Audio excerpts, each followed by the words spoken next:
afternoon, ladies and gentlemen. My name is Scott Schertzen alongside Mr. JD Walker, and welcome to the Sports Den on Spanglish Sports World Network, Zingo TV, channel 249 and 250. Please remember to download the Zingo TV app on the app stores of iOS and Android devices. When you download, make sure to rate and leave a comment. Both apps are free. Zingo TV is also available on Google Chromecast, Amazon Fire, Fire TV sticks, Roku, Roku sticks, and all smart TVs 2016 and forward. Hope you guys are doing really well out there. Like I said, my name is Scott Schertzen, and that over there is Mr. JD Walker. And we got a bunch of stuff to be breaking down with you, a bunch of stuff to talk about. And first and foremost, most important, how you doing, man? I'm doing fine. The quarterback divas tore up some of our original show plans here. Yeah, just a bit. There's a slight change on certain things that have happened. First, I guess basically we'll start off with the big news that Russell Wilson is moving, but not that far, changing conferences, but actually a small jaunt down the road, down in the southeast, down to the mighty Mile High city of Denver. Adam Schefter reported about 2 hours ago that a massive 9-player trade, including some draft picks, pending physical, pending approval, will send Russell Wilson to the Denver Broncos in exchange for Drew Lock and apparently a plethora of other players and draft picks. This is a big news in this side. I think personally a massive win for the Denver Broncos. But my question is basically, what are your thoughts on it, first off? I mean, it's a move that makes sense for both sides. I mean, I haven't seen, when I heard the news, I hadn't heard the terms and the players attached to it yet, so I haven't reviewed those details exactly just yet.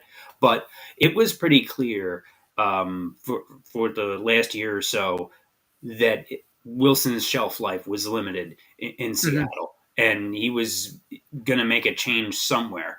I am a little surprised that Denver is where he ended up, mainly because I didn't think that Denver had the draft capital that the Seahawks were looking for in return. But apparently they did have enough of it, and Seattle is going into full rebuild mode, which also makes sense for them. Yeah.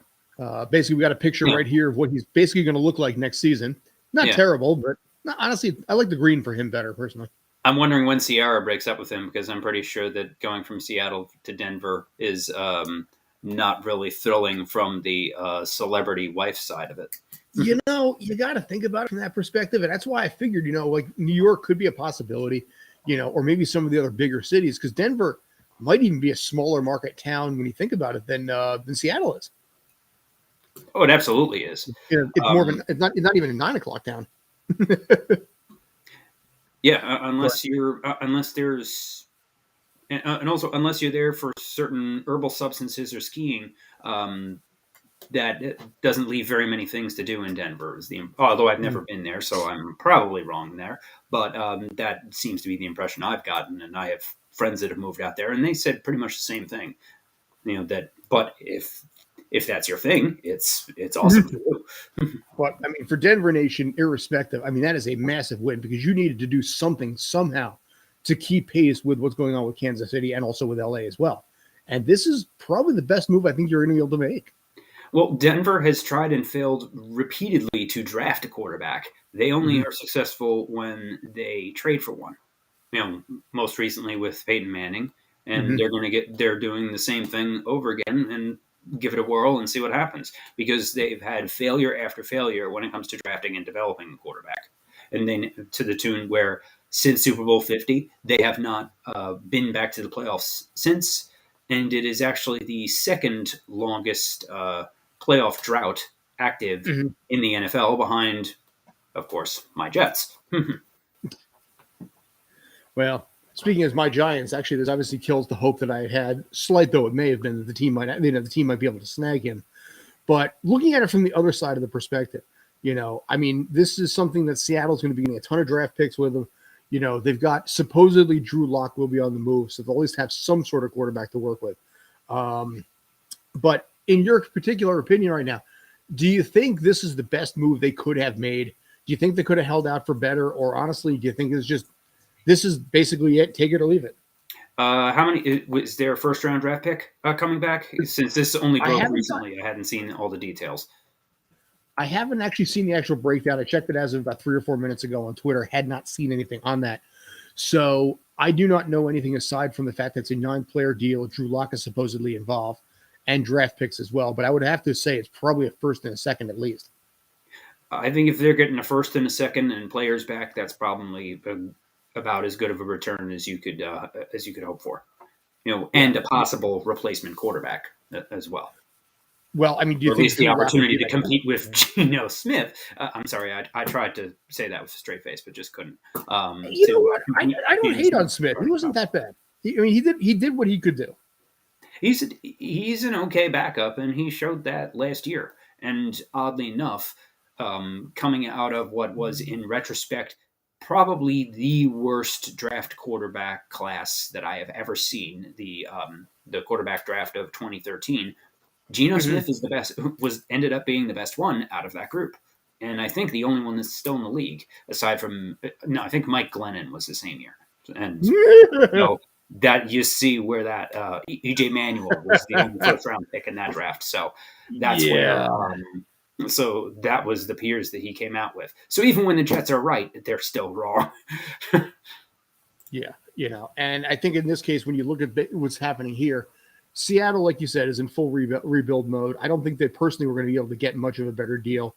So I think it's also a smart move in some ways because you have enough time to work with before the draft that you can really, really, really be able to break down what you want to do. And you've got a full 7 weeks before you have to figure out where you're going to go with some of these picks. And I think that gives them a lot of time to be able to figure out what 2023, forget 2022, forget what this year is going to be, but what 2023 can end up being for them. Yeah. And like I said, start building again, because this is probably a garbage year for that team as well. Yeah. And also keep in mind, Seattle, pending the results of this trade, had already traded their own first-round pick this year to the Jets in the Jamal Adams trade, which is looking hilariously bad from the Seattle side, but great for the Jets. Sure. Yeah. So right now, I don't, like I said, have the breakdown of what the full deal is. I'm trying to find that out specifically. I keep refreshing Twitter on this side to find out if I can get anything. But early consensus right now is that people in Seattle are in fact not too happy. Tri-City Herald has an article that just came out about the fact that let's see, no, not yet. Let's see. Okay, yeah, this is a good one. If you're a Seahawks fan and you're driving, damn, I hate these. I can't even look at it because it had one of those ad block things. Basically, suffice it to say, it said pull off the side of the road because you're going to have an accident. So yeah, 12-man nation is obviously in for a massive shock. They might even be 11-man nation this year, if you think about it that way. I don't think it's that much, mainly because if you didn't see this coming, you haven't been paying attention, especially after how the 2021 season played out in Seattle. Admittedly, I'm surprised, but not surprised that Pete Carroll and John Schneider are still around. I imagine that they get one more year to attempt to start a rebuild, and depending on how that goes, we'll see if they blow things up even further. But I personally never thought that Wilson was going to be around for next year, that he was going to be gone in one way or another, that he was not going to be around. So this really isn't that shocking and shouldn't be shocking from a Seattle fan perspective. Yeah, I mean, I think in this case, if you look at basically what's happening here, I almost view that relationship as, if you ever been in like a bad relationship where you're just kind of hanging on, but when you finally do end it, it was the right thing, but it still sucks in that moment anyway. Yep, that's where I feel like Seattle. Been there, done that, bought the T-shirt. Yeah, same. So I feel it's kind of that thing where you're in that depressed breakup mode, but you're going to get over it when you realize what else is out there. And I think that's sort of where life is in Seattle right now, and maybe to a degree, even with Russell Wilson as well. Welcome back to the stage, Mr. Brandon Kaye. How you doing, man? Good afternoon, gentlemen. Is this a better connection? Let me think here. Yeah, I have no echo. Do you have an echo? I don't hear an echo, so I think we're good. No, are we echo-free? We are echo-free. We're echo-less. Oh, thank God. All right, so this is going to be my temporary AirPod fix for now. All right. Yeah, we had a little technical issue, so I'm glad to have you back big time. I really am. Yes. So good to be with you guys. Unlike Hawkeye, this does not have any echo in it. No. So esoteric reference. Anyway, Yeah, so right now we were almost done basically talking about Russell Wilson, but I want to get your thoughts on this, Brandon, because great day for great day for Denver, great future I think for Seattle, but I'm curious to get your thoughts as well. My first thought was just how competitive this AFC West is going to be. Mm-hmm. Because I would say between all four teams in all the divisions, this is the best grouping of quarterbacks. I don't think out of Mahomes, Herbert, now you had Wilson, and if Derek Carr is going to stick there, I think all of those quarterbacks are at the very least very good to of course great. And I think Denver was a quarterback away from being super competitive. I don't know if I'm ready to crown them at the top of the AFC just yet, but this is definitely the move to make, especially if Rodgers is going to be staying in Green Bay, which we don't know for how long and how much, but at least for the next year or so. Well, that's something we're going to get into also. But okay, I have the breakdown now of what this is, and honestly, this looks like a damn good deal for Seattle. So, first of all, Denver gets Russell Wilson and a fourth-round pick. Seattle gets Drew Lock, tight end Noah Fant, defensive lineman Shelby Harris, 2 first-round picks, 2 second-round picks, and a fifth for Russell Wilson and a fourth. Fantastic deal for Seattle. Dude, I had no idea. I was like right before, basically a couple minutes ago, I was thinking, okay, maybe a first round and a second round. Not 2 of each. A haul. Wow. Yeah. 2 firsts, 2 second, Drew Lock, Noah Fant, Shelby Harris, and a fifth. That recovers most of the picks that Seattle had already thrown away in the Jamal Adams trade. Yeah, so yeah, suddenly which the Jets still don't know what to do with. I hear there's a really good punter available, but yeah, no, they better not take another safety at 4. But I think, like I said, you got if you're in Seattle. Like I said, this is a sad day. You broke up. You had a breakup in a bad relationship, but you're going to basically look back on it and be like, you know what? There's a lot better out there. I can do a lot better for the future. And this is where I think this is going to be for 12th Man Nation. But I think, for both sides, I think it's a win. Win right now for Denver. Win long term if they handle it right with Seattle. I mean, bottom line is Seattle got 1 Super Bowl and almost a second Super Bowl from Wilson. So you can make an argument of him being the best quarterback in franchise history for the Seattle Seahawks. Mm-hmm, I think so. It's not even close. Yeah, like the only one possibly in discussion, also in the discussion, would be Matt Hasselbeck. But Wilson won the Super Bowl. Hasselbeck did not. But their stats and the talent similar, and Wilson the talent is galaxies apart. Yeah. Yeah, I mean, you go back far enough. You got like Jim Zorn. If you go far back, Dave Craig. But Russell Wilson's far away. The career passing leader with 30,000 yards. Hasselbeck is at 29. He's second. Dave Krieg, I forgot about that name, at 26. Trent Dilfer. Frank Largent was killer back in the 80s. Yeah, Dilfer played. 2001 to 2004. Interesting. Who, Dilfer? Yeah, Trent Dilfer. I didn't realize he played with Seattle. I knew he did, but I didn't realize it was 4 years. I thought it was only like a year or 2. Yeah, after he led the Ravens to their Super Bowl. Yep. Okay, so we went to Seattle immediately after. He goes, I'm Which done. is ironic I did my job. I was going to say, but he also, ironically enough, won it in Tampa Bay, where he played previously. So, yep. But yeah, Warren Moon's only got 5,300. John Kitna, Rick Meyer, forgot that name. And Hasselbeck, like I said, 29,000 and change. So. All right, so basically, like I said, win I think for both sides here. Long-term potential win, big time for Seattle if they do this right. Quick conversation I've had with a couple people in Denver Nation. Yeah, they're fired up beyond words is a nice way to say this.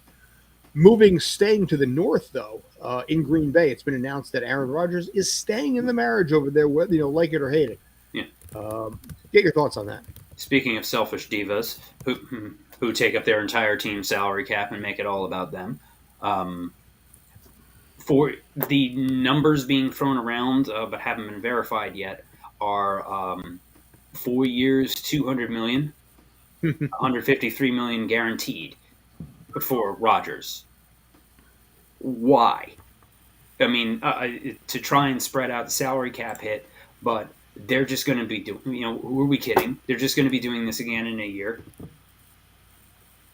Well, I don't understand it from either side. You want to talk about a relationship that needs to break up and both sides need to move on. It's the Packers and Rodgers. Here's my question on that, though. You have Rodgers. Is there any kind of a clause in there that if he decides to retire next year, he has to give some of that 153 back? I think that when that happens, this signing bonus portion of it, I think you do have to return prorated signing bonus under NFL contract structure, but I'm not 100% sure how that works. Okay. Yeah, because what's to prevent him from being like, okay, I'll play this year for 153 million and retire? Well, this deal is front loaded, I think, for that reason, to allow for more flexibility in future years. But also at the same time, they had to spread it out more because he had a 40 plus million cap number for next year, and they can't sign anybody else. As it is, I think they can just squeeze him under the cap, franchise tag Devontae Adams, and that's about it. Alan Lazard and a few others need to be re-signed. I don't know where that cap flexibility is coming from. Well, I have another question for you, but Brandon, go ahead first. No, I was going to say this contract and kind of the whole up and down of it, and whether it's actually is what it is, and the uncertainty surrounding it. It reminds me of these LeBron contracts where it's like the one and done, these 2 years where it's 1-and-1s. Where I would almost rather Rodgers do those than have these, as he says, categorically false claims going out there between how much money he's making and how long the contract is. First off, what does categorically false even mean? I'm not coming from somebody who says a lot of, from a person, Rodgers, who's said a lot of categorically false things on many different topics. At least when Kyler Murray says about his contract demands that it's laughably false, at least you can understand what that means, whether he's lying out of his ass or not.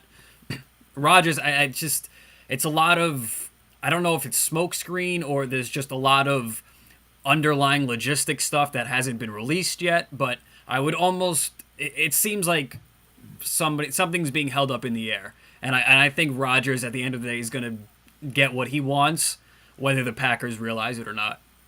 Probably. It also now explains why Shailene Woodley dumped him. Could be. Yeah, if he wants to stay there. And she obviously, long distance relationships are extremely difficult. And if she's out in California or depending New York, Atlanta, things like that, and he's all the way from Green Bay in the middle of nowhere, that puts a strain and a half on that relationship. I expected Rodgers to go to Pittsburgh for that reason. Well, I have a two-part question. Pittsburgh will be one of them eventually. But what does this mean for Jordan Love? Packers trade him. Could be. Unless they use him as a trading bargain to bring in, for other players to kind of circumnavigate this whole cap space issue, at least for the next year or so. But I don't know how Jordan Love is going to be able to stay in Green Bay. What is he going to be on the bench behind Rodgers for 5-6 years? That's too many years. That's ridiculous. You can't do that. So he's going to be gone. That's past his rookie deal anyway. Stays that all the way through. Yeah, that would be. They would have to franchise him to still be behind Rodgers. It's the same situation that the Patriots faced with Garoppolo a few years back, where you either it gets to a point where you have to either give him crazy money to be a backup in order to keep him, or you have to let go.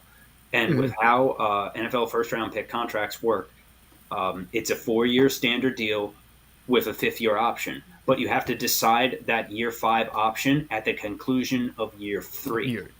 Right. So, or before. Yeah, you need actually. No, I think it's between year 3 and 4.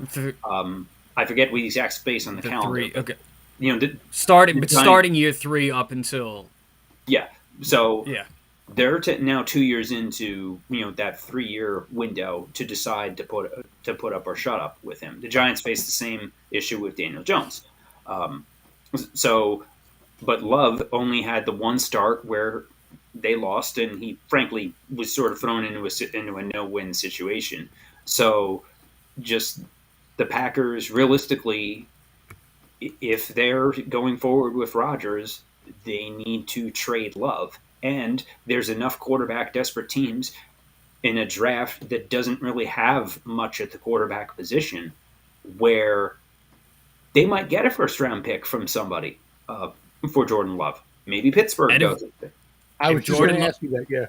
also the point that I should make is that if Jordan Love was in this draft class, he would absolutely be the first pick. Yes. I think so. So that I think that in Green Bay's favor to use more as a leverage trading piece for sure. Yeah. He's gone.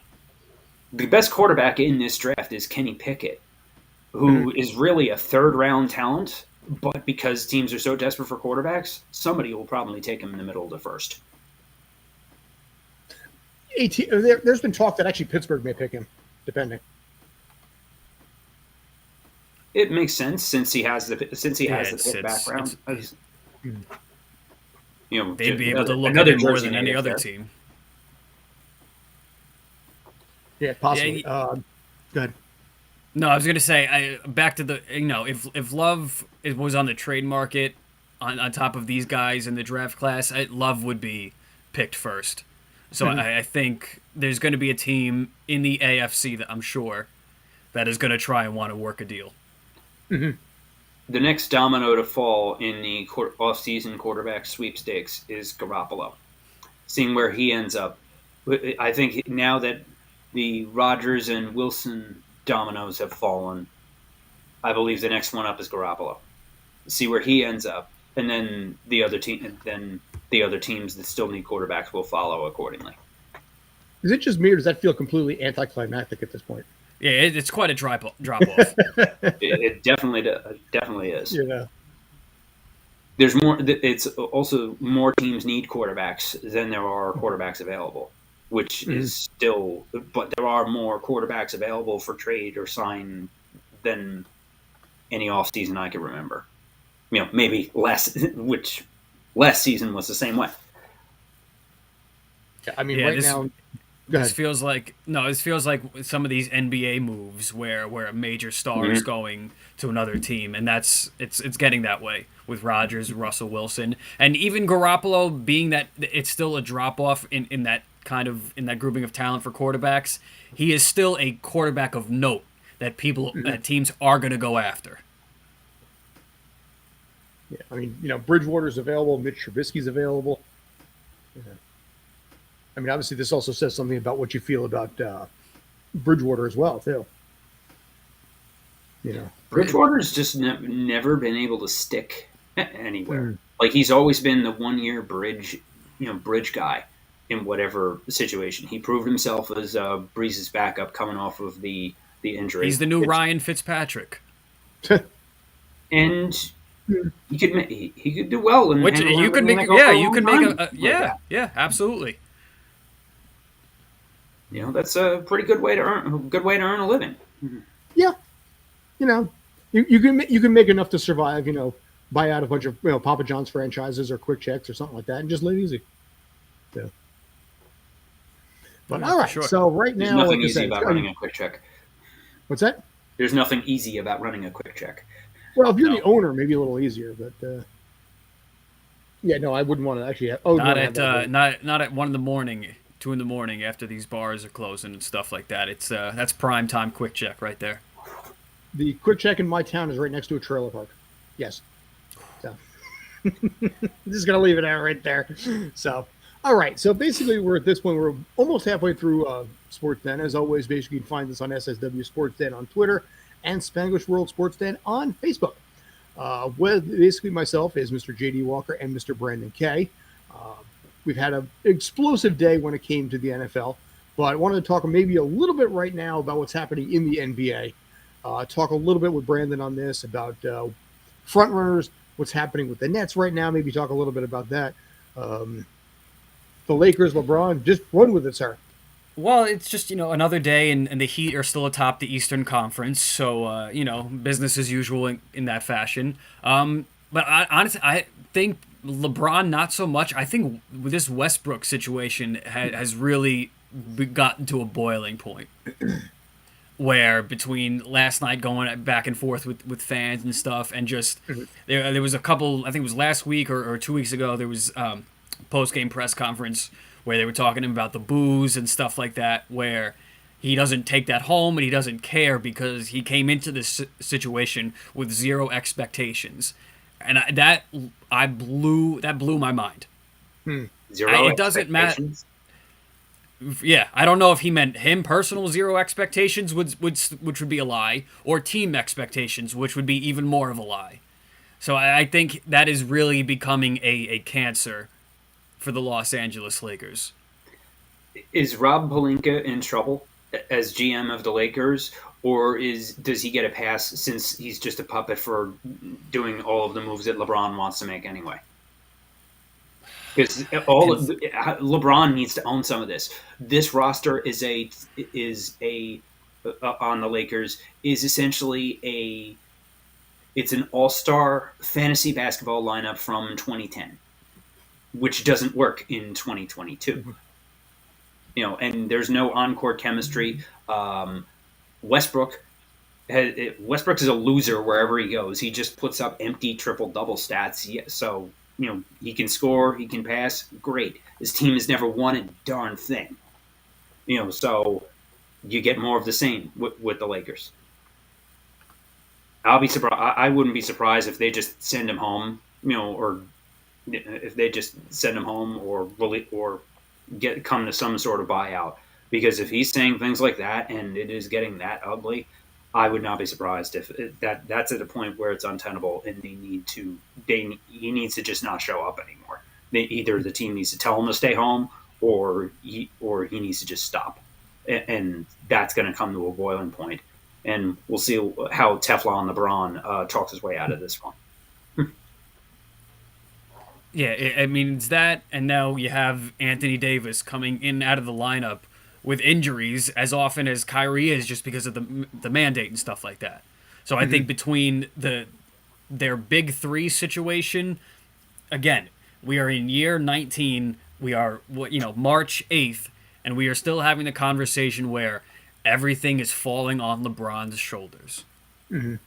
And this is coming to a final destination where he can't do it anymore. He's what is it, 8 or 10 games under 500. They'll be lucky if they make any play-in seed, and if they do and they get lucky and LeBron, just because it's a playoff game, wins that game, you're gonna get knocked in the first round again by either Memphis, Golden State, if they can get their crap together, or Cleveland or Phoenix. Yeah. And it's and the whole thing with LeBron putting a lot of emphasis on wanting to play with his son in whatever 2, 3, 4 years from now, I think that needs to be set aside. Stop talking about it. Just let the kid play. It's unfair to the son. It is. And and it's not like he's also the son carries that name too. Yeah, this isn't even like a LeVar Ball situation where his kids, especially Alonzo and LaMelo, were top prospects, top draft picks coming out of college and international. That is not the case with Bronny. We're talking about a year 19 to, at that point, it would be past year 20 athlete playing with his son that's just coming out of high school. Just maybe he'll play 1 year of college, but I don't even think that's going to be the case. Or the early scouting reports on Bronny James, the son, are that he's good, might be an NBA player, but probably not one and done out of college into the NBA. Because as of now, the 19-year-old draft minimum age requirement still is in place. I believe that wouldn't be the earliest that would be coming up is when the NBA collective bargaining agreement is up, which is, I think, another 2-3 years away. So it might happen by then, it might not. But so what if Bronny James is just a very good college player in 1 year, like not good enough to go right to the NBA? He might need a few years of seasoning in college or the G League or whatever. So this puts an inordinate amount of pressure on him. And LeBron's talking about going back to Cleveland again, maybe. There's rumblings of that. Just, this is nuts. But I also think it would put the team who is interested in drafting Bronny and bringing LeBron on. I think for the future, it could set them up in such bad terms where I don't see this being a very feasible yet positive situation that'll play out. And by instinct I want to call him Bronny James Dio. That's just like in my head, just my instinct. Kids aren't going to get that reference until now. No, kids, they won't get this. No, but it hit me the other day, and I'm like, that's in my head. Anytime I think of it, that's all I can say from now on. Kids, Ronnie James Dio took over for Black Sabbath after Ozzy Osbourne, you remember him from the shows on MTV, was fired from Black Sabbath. Ronnie James Dio also was known for the song Holy Diver, which is actually one of my favorites as well. But yes, Fronted Rainbow. Fronted Rainbow for a while. Yes. But yes, back when Ozzy did music, before he did reality tours with his son and yelled at Sharon a lot, he was a musician. So, but yeah, as far as like LeBron, you got to wonder maybe if it's a little bit of Ken Griffey Sr., Jr., Tim Raines Sr., Jr. kind of a situation where he just wants to be able to play with his kid. I don't fault him necessarily on that, but again, the inordinate amount of pressure, to have that name, to carry that. I was talking to somebody the other day about legacy and everything, and that's brutal. I mean, Marty Brodeur's kid is in the Devil's organization, Anthony Brodeur. That kid's never going to make it, but he's got the name. And that right there adds so much pressure. The fact that Ken Griffey Jr. became as great as he did, despite the fact that he had his father's, who had a decent career, his father's name, and also they played together, is a testament to him. But for every Ken Griffey Jr., there's 78 billion Dale Bearers. And the thing is, they saw Griffey so early. Mm-hmm. Being around the clubhouse, he was first pick in the draft. It was coming up early. I mean, it's easier when the kid is better than the father. Mm-hmm. Yeah. Same thing with Barry Bonds. But when the dad, especially Michael Jordan's kids, not a chance. I think Marcus, it was played at North Carolina. Like, come on. I don't know if it was him. I don't know if it was him or the other Jordan's son played at South Florida. But he was. You go from son of the greatest basketball player of his era to playing at South Florida. It's a bit of a drop off. And because it's impossible standards to meet, that's why a lot of them play different sports. Patrick Mahomes. His dad was a Major League Baseball player. Yeah. We have Jeffrey Jordan is 33 years old, so he's the oldest son of MJ. I think there's a Marcus. There's let's see. Oh wait, no, hang on a second. I don't know if it was Jeffrey or Marcus who played at South Florida. We have Jeffrey, Victoria, Marcus, Jasmine, and Isabel. So Marcus. UCF Knights. Yeah, okay. And then Isabel's only 8. Isn't that cute? Yeah, and then Jasmine Jordan. Oh, yeah, no, she's just a socialite and debutante. All right, and respective. But yeah, like I said, when you have that legacy, that makes it just so much harder. So for every Ken Griffey Jr. that you got, or Patrick Mahomes, you get a lot of players out there, and you got a lot of people who can't live up to it. Shaq's kid himself, has the height and sort of the name as well, and it's a lot of question about whether he's going to be able to live up that legacy as well. And I don't think he can. And he's playing at LSU.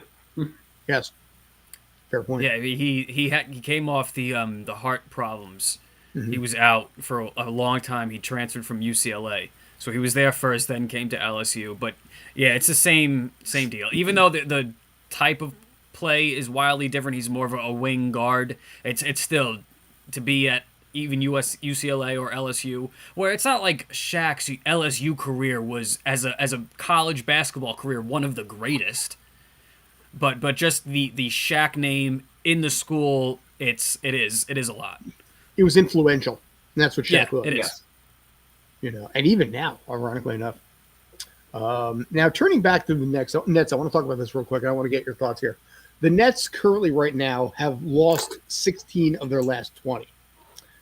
They're surprisingly out of nowhere now down into ninth place, tied for the last playoff spot, but split right now and behind the Hornets. If this team somehow manages to find a way to get back into the playoffs, do you think they're going to go anywhere?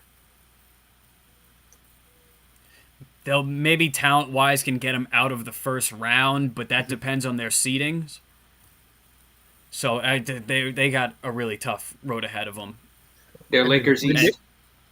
They're Okay. just gonna, if they do make it to the play-in game and get through, they're probably just gonna get blasted by Miami, Philly, or Milwaukee. Yeah. Like And they your might take make on- it a series just because of the talent level, but even where is the talent is never actually on the court at the same time. The big three did the big three, of Durant, Irving, and Harden and now Simmons. Did they play together at all for any games this year? I believe maybe like 3 games. Because Kyrie was recently starting to play road games again. Have they even played together at all? Simmons hasn't played for the Nets yet. And then Durant had his injury. So the big three, or big 2.5 really, haven't actually been on the court at the same time. They play in Charlotte tonight, which means they will have Kyrie, they will have Durant.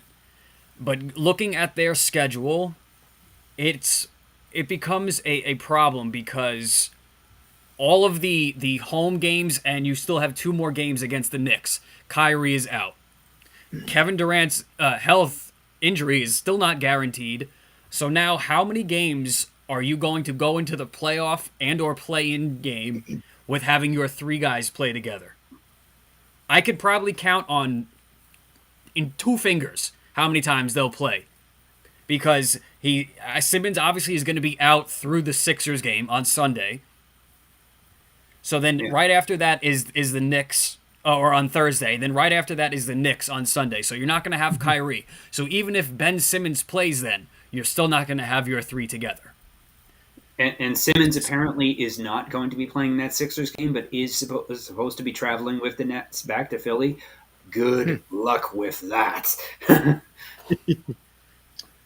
Yeah, so there's that. And then there's Tuesday, March 15th at Orlando. Ben Simmons needs to be playing by that game, the latest.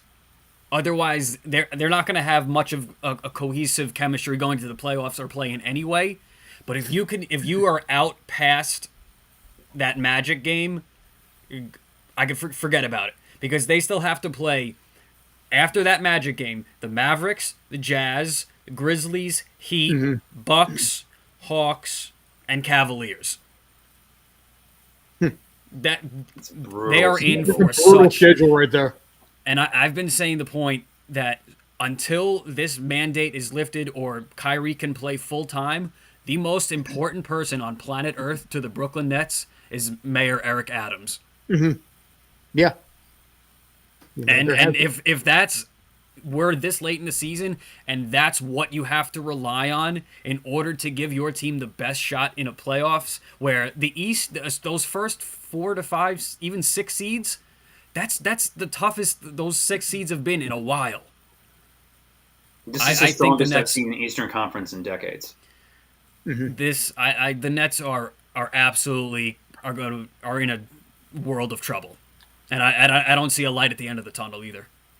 Well, to open this up to keep in the New York area, the Knicks are back down to their normal, statistics after what happened last year, finally getting to the playoffs after a bunch of years.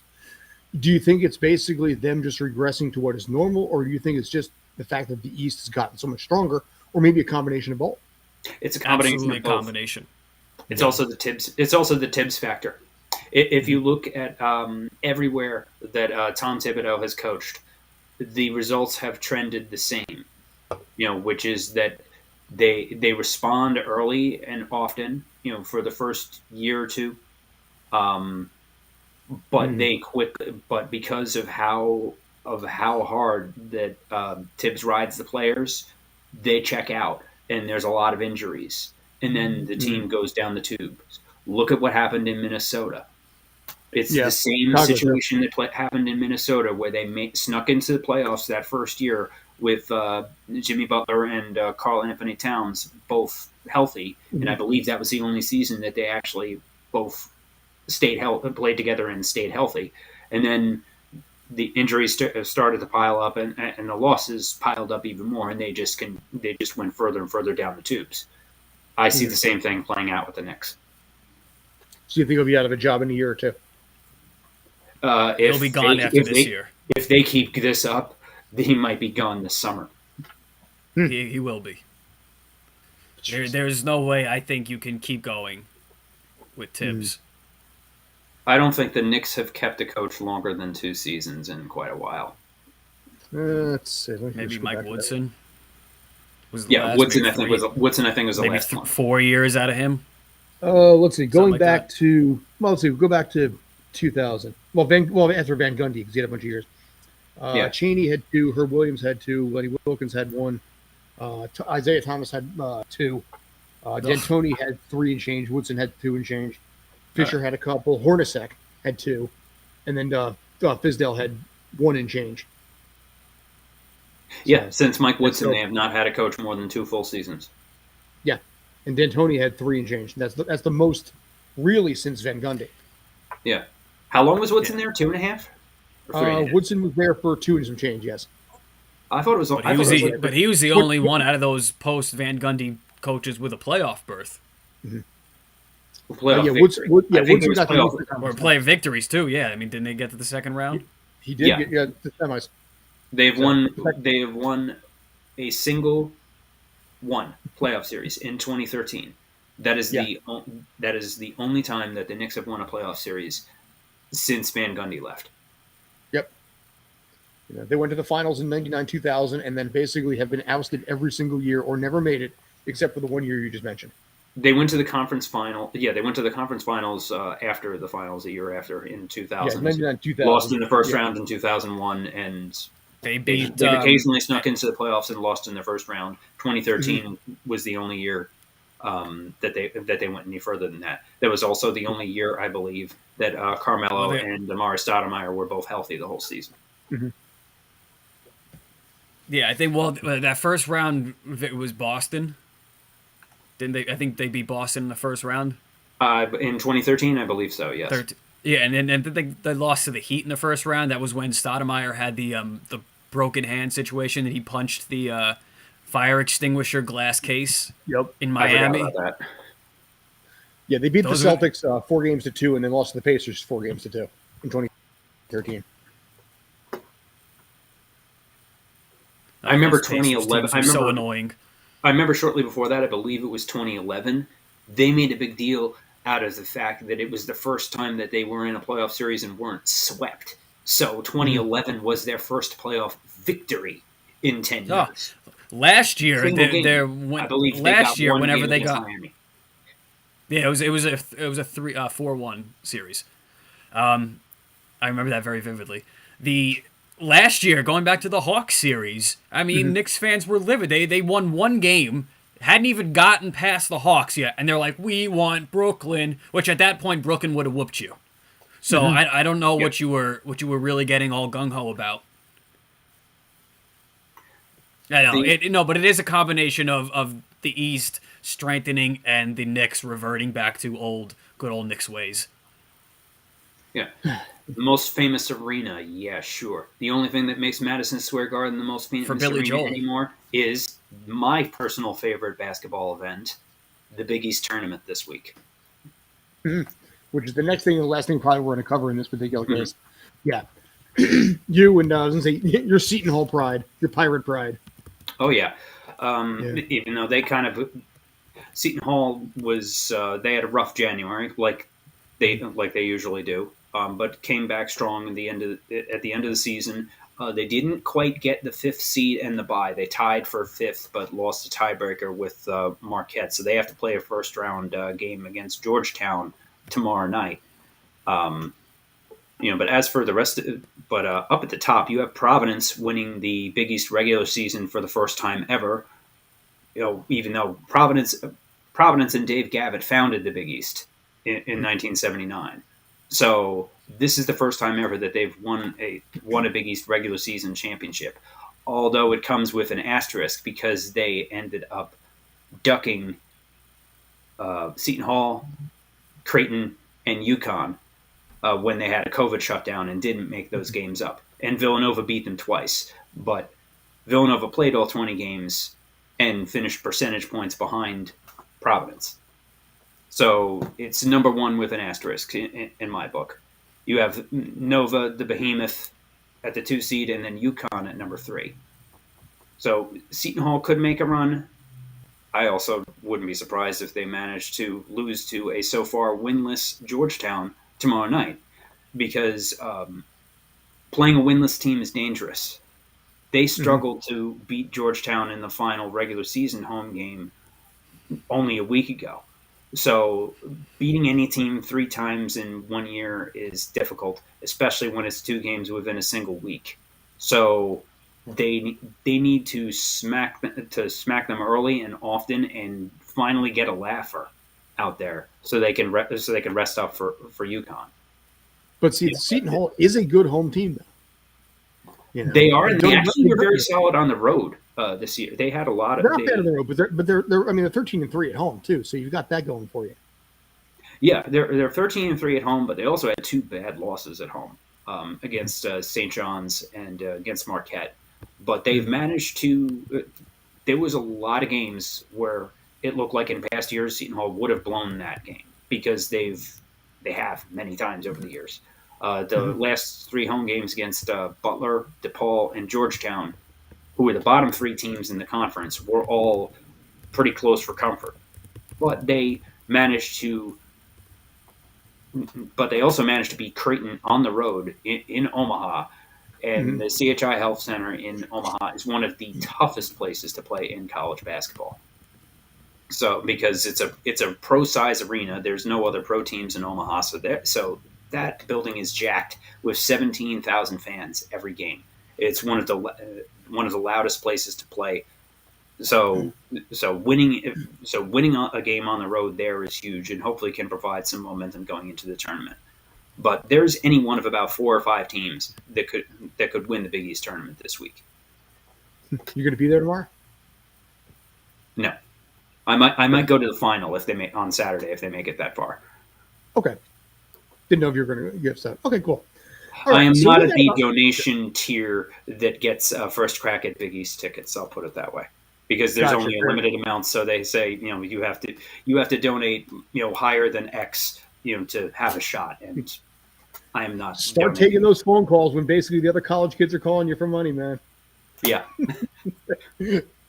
That's the advantage of any college. Basically, you get the alumni phone calls from all the kids that are still trying to work their way through school.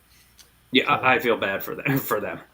And then to give the other college teams in the area credit, you have the Big Ten tournament where Rutgers actually finished 4th and got the double bye into the quarterfinals, which is the highest that Rutgers has ever finished in the Big Ten.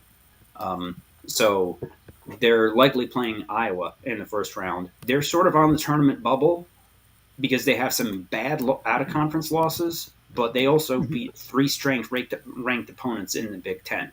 Michigan, they had that nice stretch of games. Yeah, where they beat Purdue, Michigan State, Illinois. They have some good wins this year, but also some awful losses. They lost to UMass and Lafayette at home in out of conference. So they would comfortably be an 8th seed in the tournament if they played a real out of conference schedule. But because of this, they'll probably end up in the first 4. And if there's a few other upsets in the lower conference tournaments, Rutgers might be sweating it out. So they really need a win against Iowa in order to have a shot. Michigan, I think they finished 8th in the Big Ten. So they're also on the tourney bubble themselves.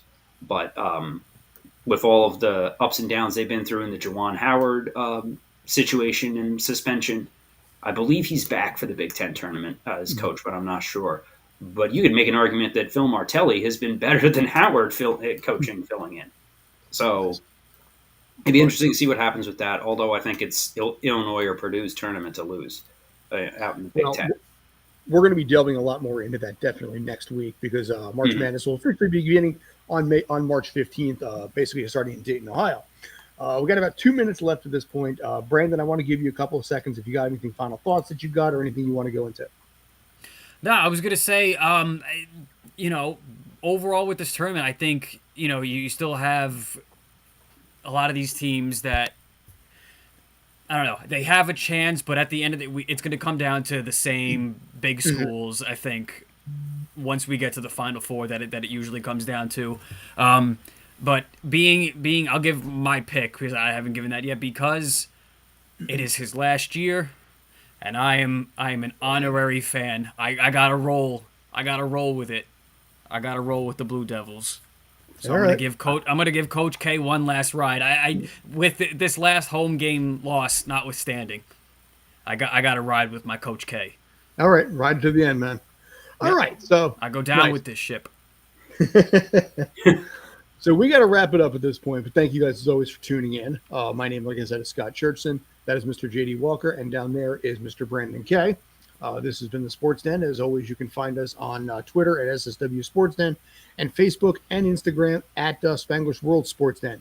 Coming up at 7 o'clock tonight, I will not be on it. However, Ryan and JT are going to be giving a full spoiler breakdown of the Batman, their thoughts, what they liked about it, maybe some things they didn't like about it, and also predictions for the inevitable The Batman 2. Calling it The Batman 2, I'm not really much of a fan of, but that's another problem entirely.